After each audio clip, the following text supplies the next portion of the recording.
Sanibonani la kuwani Shophakama, nibingelela usifundo. Bathi ziyakhala manje mbukeli wethu. Bathi umaskandi uzobe ubhekene ngqo ey'mpondweni ne-hip hop. Kuzobe kuwumdlalo-ke webhola ley'nyawo, lapho kuzobe kudibene khona abaculi bamaskandi kanye nabaculi be-hip hop. Alikakakhipha-ke uhlu-ke lwabadlali elizobe lidibene nabadlali be-hip hop bakamaskandi.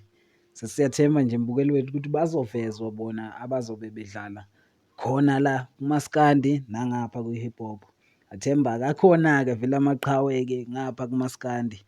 Asingeke sazi-ke noma yalidlala yini ibhola, mhlampe uma kukhona osakwambona mbukeli wethu, sungabeka nje uvo lwakho ukuthi hhayi sibani bani iqhawe lami liyalidlala ibhola.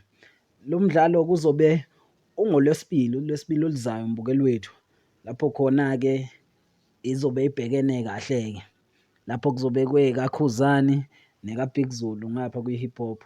Siyathemba nje mbukeli wethu ngeke ukuphuthe lo mdlalo. Sacela nje ushiye umbono wakho ukuthi ngabe iyiphi iqembu elizothatha lo mncintiswano mbukeli wethu. Sacela nje ushiye umbono wakho ngaphansi ku-comment section. Ungakhohlwa ukulayikha mbukeli wethu noku-subscribe mbukeli wethu. Ngiyabonga.